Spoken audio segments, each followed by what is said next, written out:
You're listening to the Mind Over Murder podcast.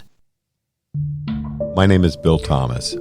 I'm a writer, consulting producer, and now podcaster. I am now trying to use my experience as the brother of a murder victim to help other victims of violent crime. I'm working on a book on the unsolved Colonial Parkway Murders, and I'm the co-administrator of the Colonial Parkway Murders Facebook group, together with Kristin Dilley. My name is Kristin Dilley. I'm a writer, a researcher, a teacher, and a victims advocate, as well as the social media manager and co-administrator for the Colonial Parkway Murders Facebook page with my partner in crime, Bill Thomas. Welcome to Mind Over Murder. I'm Kristin Dilley. And I'm Bill Thomas. And we're recording this on Saturday, and it is less than a week since the big news about the big solve in the Colonial Parkway Murders case, and I can't begin to tell you how exhausted we both are. Before we forget, happy Martin Luther King Day to everyone. We hope our conversation today about developments in the Colonial Parkway Murders and the exciting news doesn't overshadow the fact that this is also a solemn day in that regard. With that said, on with the show. It has been a head-spinning, stomach-churning, heartburn-inducing week. It's been thrilling and amazing, but I don't think the two of us ever want to go on social media again. We have no choice. We have no choice, but wow. You're sipping on a cup of tea because your voice is about to go out because you've been doing so much media and podcasting. Yes, both Mind Over Murder podcasting, and we'll be appearing on several other podcasts in the coming weeks. So there's been a lot going on, as my mom would say. It's been unreal. Everybody who has really shown up on social media to cheer, to offer kind thoughts about the fact that there have been these wondrous new developments in the Colonial Parkway Murders. Thank you all so much for showing up, for being happy for us, for asking questions, and for downloading episodes of the podcast. We really, truly appreciate it. We would not be doing this without your love and support. So thank you guys, first and foremost. We want to make sure we say it at the end of the busiest week of our podcasting career. Thank you very much for being here with us. We appreciate it. We're thrilled again for the Edwards, Knobling, and Howell families. They received an incredibly important piece of news about the fact that Alan Wade Wilmer Sr. had been confirmed to be the killer of those three individuals. He is a serial killer. He is a suspect in all four of the Colonial Parkway murders, and I think it may be very likely that he will be identified as a suspect and ultimately an offender in other unsolved murders in Virginia. Mark my words. I 100% agree with you. And in my copious amount of free time over the last couple of days, I have been sitting and reworking a timeline based on other unsolved cases around this area and around the area where Alan Wade Wilmer Sr. is known to have spent time. And I think it is very likely that there are going to be other cases that he is involved in. I know there are Virginia State Police cases and FBI cases in Virginia that are being looked at now. Additionally, I can't count how many other cases people have reached out to us to talk to us about. Most important is that people reach out directly to the Virginia State Police and the FBI. Kristin Dilley and Bill Thomas are not investigators. We can't solve the Colonial Parkway murders or any other unsolved murders in Virginia. We are dependent on law enforcement to do that important job. So please, if you have any information about Alan Wade Wilmer Sr. and his activities, particularly in the 1980s and 1990s, even if you've reported it before, please reach out to the Virginia State Police or the FBI. We need their help, and they need all of our help to provide information which will help position him. As Kristin's saying about timelines, they're trying to do a really complicated thing, which is to build out a timeline around a man who's dead, died in 2017 at age 63, and they're trying to do this 30-something years later. Anything you know about this man, which can be the most innocuous thing. I used to dock my boat in Hampton or Gloucester, and the Denny Wade, his boat, a 32-foot fishing boat, was parked right next door, and I used to see him. There's a lot of things that we want to get into today that are incredibly important, and that the FBI and the Virginia State Police need your help, and they need your help now. And please, I want to beg people, sending the information to Kristin and Bill is wonderful. And I'm not saying we're not going to take it to the FBI and the Virginia State Police, but they want to hear from you directly. At the same time, we're seeing people comment on social media posts, not just on the Colonial Parkway Murders and Mind Over Murder Facebook page, but on their own personal pages. And people are seeing things. There's nothing wrong with you commenting about it on your social media page, but for God's sake, copy and paste that, if you will, and send it in to the FBI or the Virginia State Police or both. You saying, oh, I knew Alan Wade Wilmer and I used to work with him in his tree business, or I used to know the Wilmer family when I was young, please send that information in. Because remember, if you're placing this serial killer at particular places and times while the VSP and the FBI are building out their timeline, even something as simple as I worked on this project with him, or I used to hang out at this bar with him, those things place him at locations and times that may line up with some of the unsolved murders that we're talking about. And it does not have to be an example of you witnessed him doing something weird or you saw him commit a crime. It really does just need to be something as simple as we used to hang out at this club together. We used to get drinks after a day's worth of oystering together. We just have to be able to place this guy in as many locations as possible. And as Bill said earlier, we really do appreciate everybody who's sending in tips and information. We aren't investigators.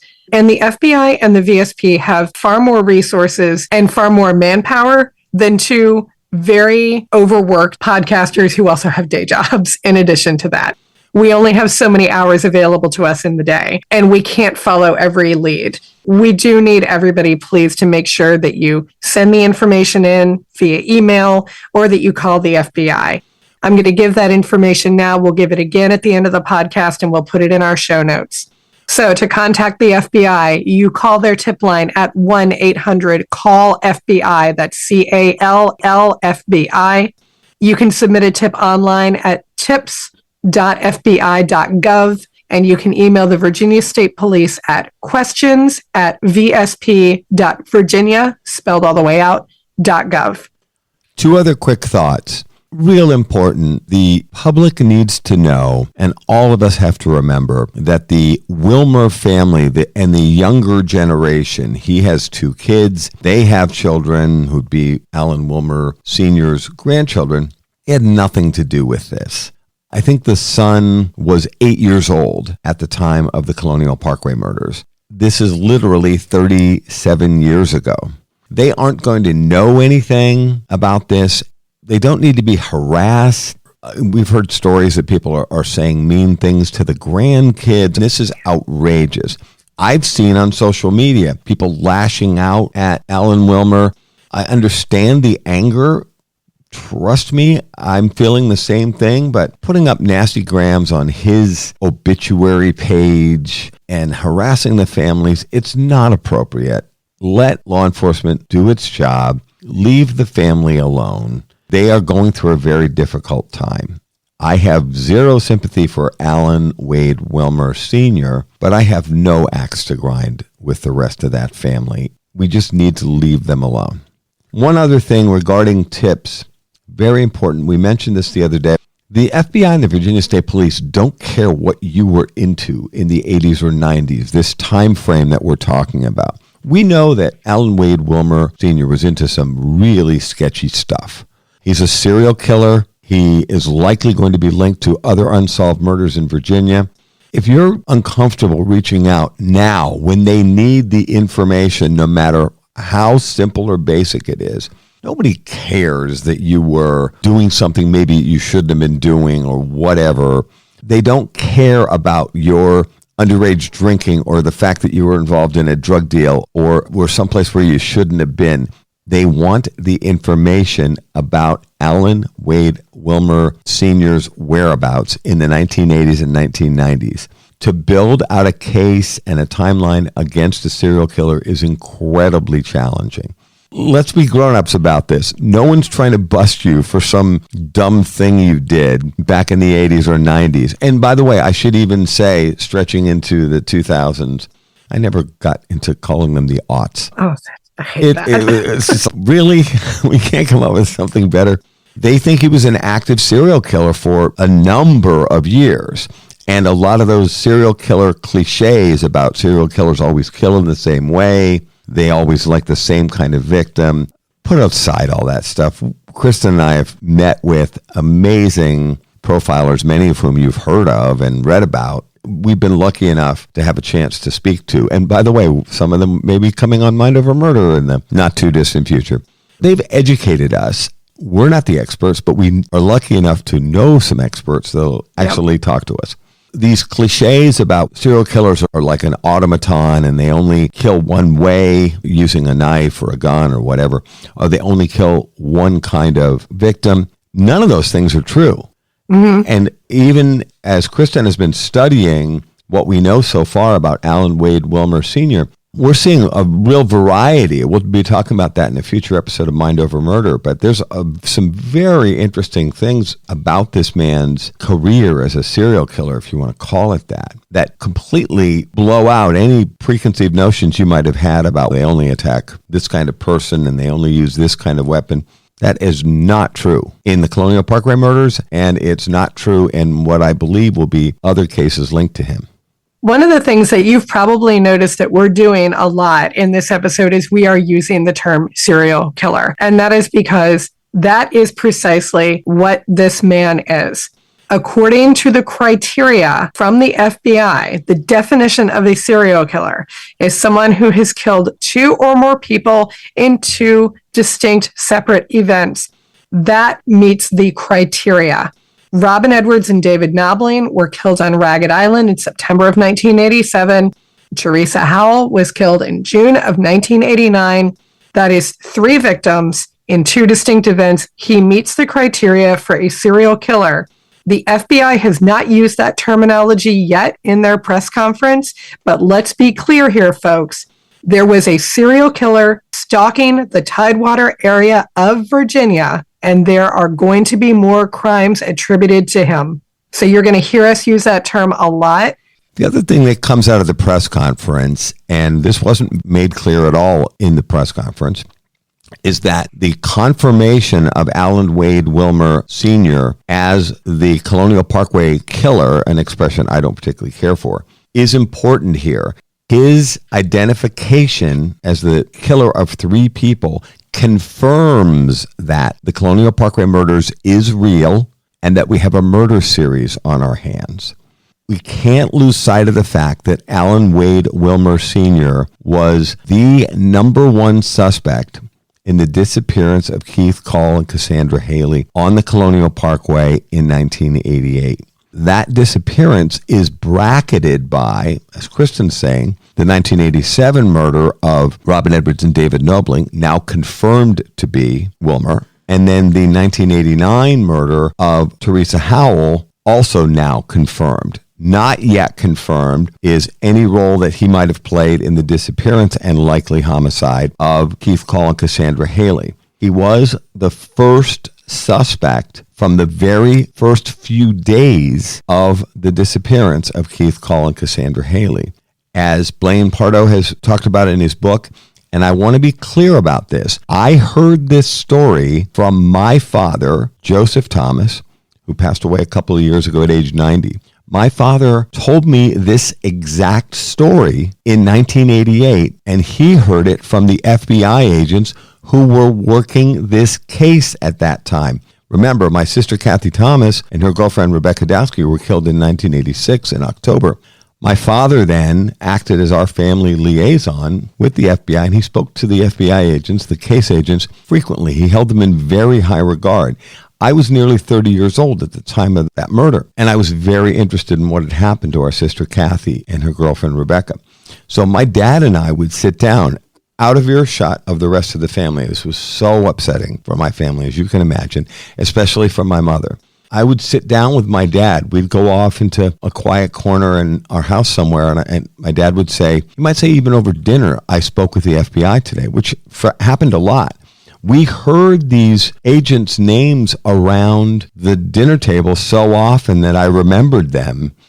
John Mabry, Bob Meadows, Robert Meadows was his real name. My dad held these people in really high regard. Now, I can't tell you which agent told my father this story, but this driveway story, as I called it, was something that I knew had happened as far back as 1988. Some of you may remember that a few years ago, we did a television series called The Lover's Lane Murders for Oxygen. Don't ask me why they renamed the show. It was supposed to be called The Colonial Parkway Murders. Don't even go there. As part of that series, we actually shot a whole series of interviews with various players with expert knowledge of the case, as well as family members and media people and, what goes into creating a television documentary. We actually shot all those interviews twice. So I went to Irv Wells' home. Irv Wells was the special agent in charge. They call him the SAC. He was the SAC during the Colonial Parkway murders. He was in charge of all of the FBI agents who were working on Kathy Thomas and Rebecca Dowski's murders. And then a year and a half later, the disappearance of Keith Call and Cassandra Hailey, also on one of these half-moon pull-offs along the York River. I sat with him on two separate occasions in his living room in Virginia Beach for probably 3 to 4 hours, Kristin. And only a couple of minutes of that footage ends up in a television documentary like The Lover's Lane Murders, which, by the way, is worth going back and taking another look at. Mm-hmm. A lot of times when you're doing television, there's all this setup time. Kristin's appeared in this documentary and knows about this as well. They shoot for hours. They only use 2 minutes. Yeah. And at the same time, it's a complicated process from a technology perspective. I've worked in film and television, and I find it fascinating. It takes hours to set up the equipment, get the lighting right. This is all very important. And get the sound sorted out. So Irv and I had hours together to just sit and talk. Irv was a wonderful man. Unfortunately, he passed away recently. So he's not here to talk with us anymore. He told me the driveway story. We went back over that. He also told me that the Colonial Parkway murders were his single greatest professional regret as an FBI agent and a special agent in charge. So here's this man who's into retirement by the time I was sitting down with him and just filled with regret to that day. The single greatest disappointment in his professional career as an FBI agent. You're listening to Mind Over Murder. We'll be right back after this word from our sponsors. We're back here at Mind Over Murder. So this driveway story is real. Just to finish that out, the FBI was looking for a very distinctive truck. The truck you're seeing in all the media, and we'll include in the show notes. This is the blue-green 1966 Dodge Fargo truck. And it's got tongs on the back of it, which almost to me as a civilian looked like a tow truck. Kristin educated me a little bit about oystermen and watermen and how you would use these tongs to reach into the water to pull out crab pots or haul oyster. So that truck was very distinctive. And the FBI was looking for that truck because it was reported to have been on the Colonial Parkway the night that Keith and Sandy went missing, pulling in from one of these half-moon pull-offs to another. Now, once the FBI figured out who that truck belonged to, because it had a very distinctive license plate, E.M. Raw, which, by the way, Blaine Pardo was obligated to change slightly in his book because he didn't want people harassing what we thought at that point might be an innocent man. So the E.M. Raw license plate was very distinctive. Within days, the FBI had this information, and these two FBI agents rolled up on Wilmer's home up in Lancaster County and interviewed him. And he was, we've heard a couple of different versions, but cleaning with solvent of some sort and repainting the bed of his truck and the interior of his truck in a way that the FBI agents found highly suspicious.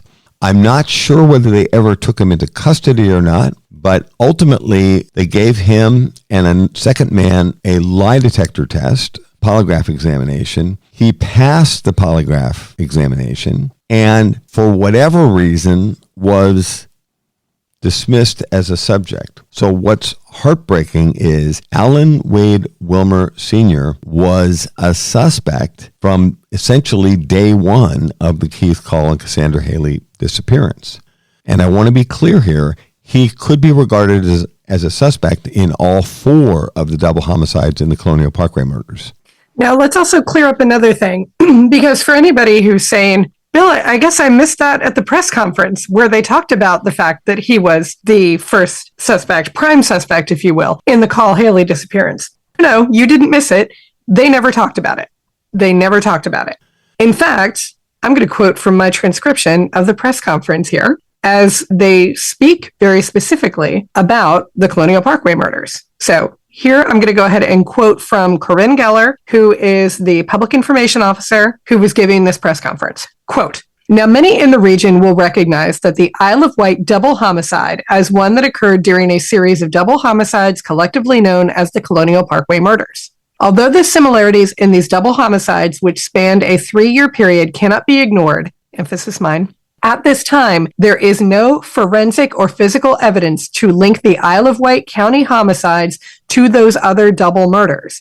The remaining double homicides, the 2 in York County that occurred on the Colonial Parkway and the one that occurred in New Kent County, are still active investigations and our combined investigative efforts continue." Far be it from me to parse what's being said there, but note the use of the word forensic and physical. Yep, I was about to say the same thing. Look, I agree there is no evidence that we're aware of that links the Colonial Parkway murders. We've asked this as families numerous times, and assuming we're getting a straight answer, they've told us repeatedly, including a couple of months ago, that there was no forensic evidence linking the 4 double homicides in the Colonial Parkway murders. But there is evidence linking Alan Wade Wilmer Sr. to 2 of the 4 double homicides that I believe there's strong evidence that indicates that he was on FBI radar for the disappearance of Keith Call and Cassandra Hailey. It's the following April 1988, after the September 1987 murder of Robin Edwards and David Knobling. And if we go back one more year, we've got Kathy Thomas and Rebecca Dowski also dying on the Colonial Parkway. And then, of course, the murder series closes out, and we're not sure if these are all related. He is still being regarded as a suspect in the 1989 murder of Anna Maria Phelps and Daniel Lauer. That's the case up on Interstate 64 over Labor Day weekend 1989. So I'm sorry that when Andy Fox, who's a longtime reporter here in the Williamsburg market, asked the question twice, can we ask how Alan Wade Wilmer Sr., and keep in mind the suspect's dead. It's not like anybody's going to jail here, and it's not like any of this is being brought into court. Andy Fox is heard at the press conference asking twice, and this is not an unreasonable question, can we ask how Alan Wade Wilmer Sr. moved on to FBI and Virginia State Police's radar? And they said no. And I'm horrified that we're going to play that we're going to play these kind of games, shall we say? Yeah, I want to pick up on something you said a minute ago. You had said, assuming we get a straight answer from the FBI with regard to you and the families. Normally, you're the person who's salty about the FBI, but let me just go ahead and take a moment to have mine too. I am fine being salty about this. I don't think you can assume you're getting a straight answer out of the FBI. I truly don't. And to the FBI analyst who is no doubt listening to this, sorry, but I'm willing to be salty about this for a second. I don't think you can assume that you get a straight answer out of the FBI with regard to anything about these cases. I think that's unfortunate because I'm a big fan and a big proponent of the work that the FBI does. But I don't think you can assume anymore that you're going to get a straight answer out of them. And I think that's really unfortunate because I do hold them in high regard. Before we get into the particulars of her case, I do want to speak to the fact that we didn't really know a whole lot about this, first of all. We have always wondered if there were, I'm going to use my term for it, Parkway adjacent cases. We had always gone with the assumption that maybe Brian Pettinger was going to be a Parkway adjacent case. Maybe Lorianne Powell was going to be a Parkway adjacent case.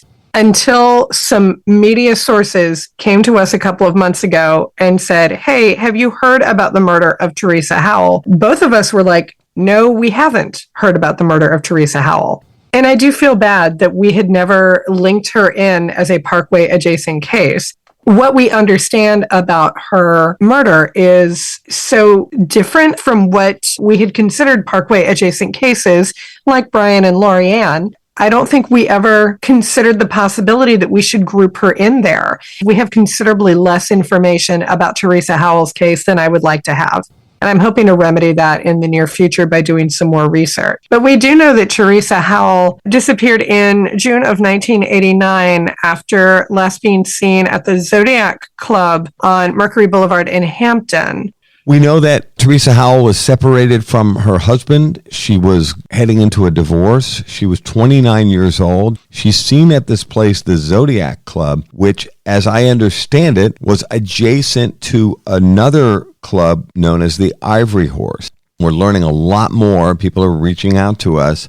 The Zodiac Club was, quote unquote, a private club. You had to be a member and you had to be signed in either as a member or by a member in order to be able to go into the club. I don't know how strictly they held to these rules.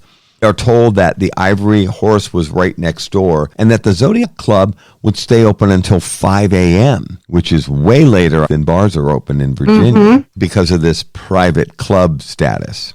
One of the things we want to ask our listeners is, what do you know about the Zodiac Club? Did you ever go to the Zodiac Club? Or the Ivory Horse, which was apparently connected to the Zodiac Club. Did you ever see Alan Wade Wilmer there? This would have been in the 80s or 90s, keeping in mind that Teresa Howell was murdered in June 1989. Some people have commented on our social media pages. They thought that Alan Wade Wilmer Sr., who was married and had 2 kids, but remember, they're hours away, and he's probably living on his boat in the Hampton, Gloucester area. So what's being lost is, I think he's an average-looking guy with a neatly trimmed beard. Some people have commented they regarded him as handsome. He's 5'5" tall. He is way outside the norm. He is very short. He's very muscular. I was saying to Kristin, I kind of picture Popeye the Sailor Man. He was really built. He's very buff. I mean, he works on the water. He hauls oysters. He had a tree business. Apparently, he's incredibly comfortable climbing trees and cutting limbs. And he's a physically strong guy with a very strong upper body. But he's 5'5" tall. This guy should stand out.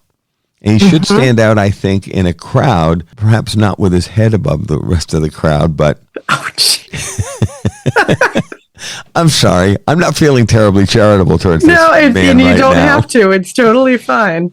But did you see this man? Do you remember a short, muscular man with a neatly trimmed beard in the Zodiac Club or the Ivory Horse? We are fairly certain that's where he met Ms. Howell. She was newly divorced or headed in that direction, and she's probably out ready to socialize and spend time with people. And this bar has a reputation for being a pickup joint, a singles bar. I know for our younger listeners, they're not going to know what the heck we're talking about, but it was a phenomenon.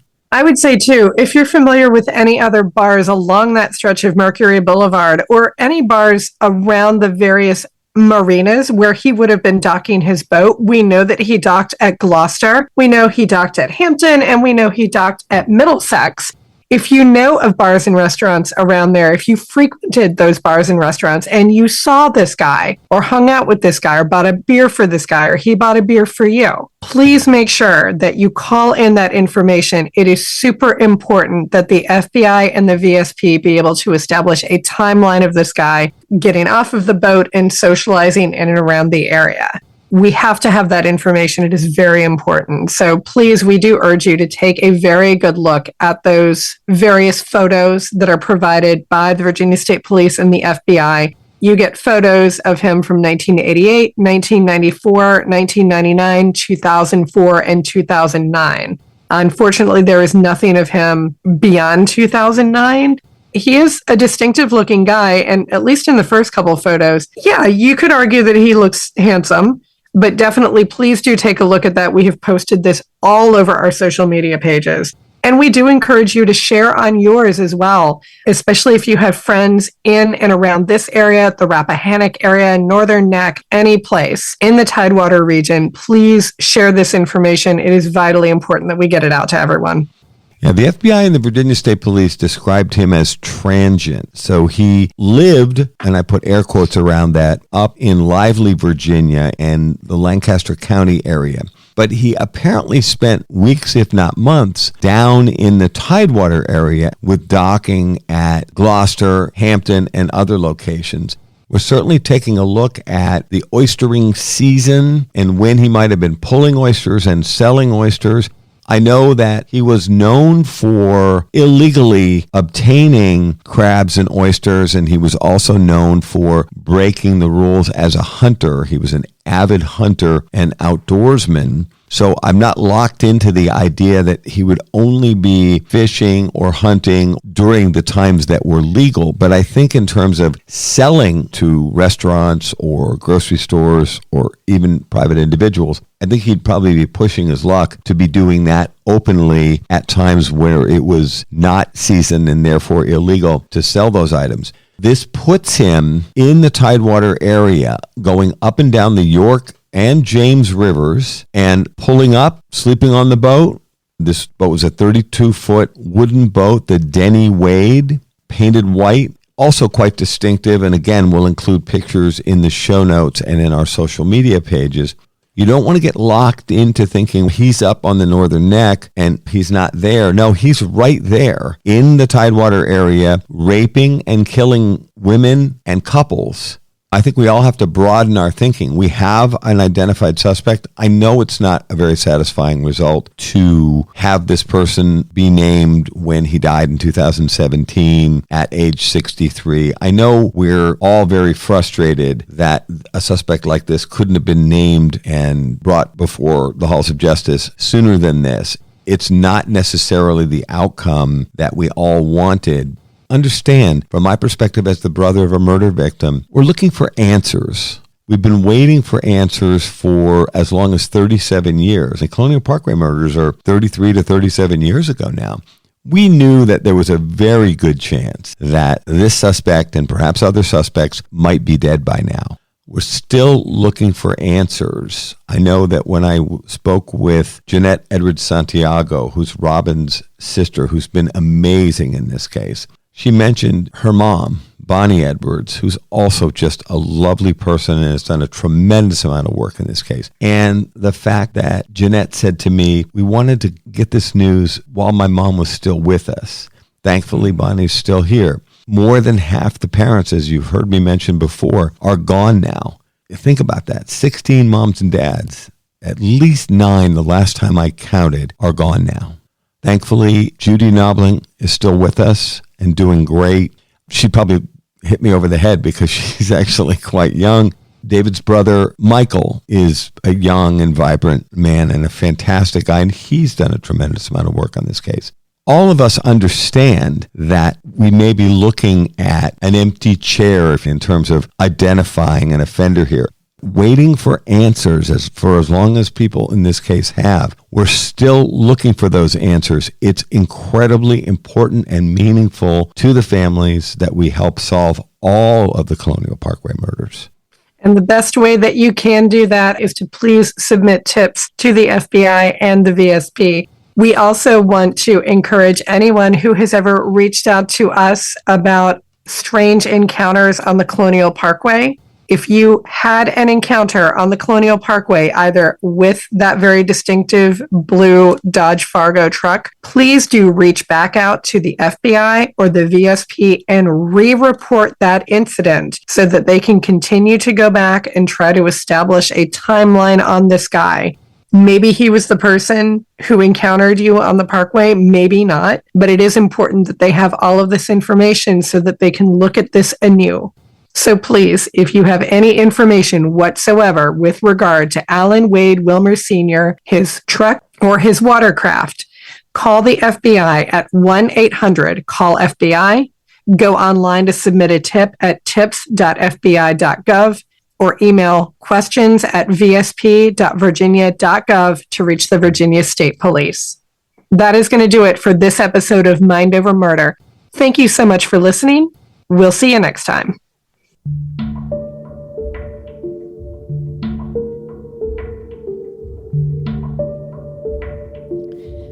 Mind Over Murder is a production of Absolute Zero and Another Dog Productions. Our executive producers are Bill Thomas and Kristin Dilley. Our logo art is by Pamela Arnois. Our theme music is by Kevin MacLeod. Mind Over Murder is distributed in partnership with Crawlspace Media. You can follow us on Facebook, Twitter, or Instagram. You can also follow our page on the Colonial Parkway Murders on Facebook. And finally, you can follow Bill Thomas on Twitter at BillThomas56. Thank you for listening to Mind Over Murder.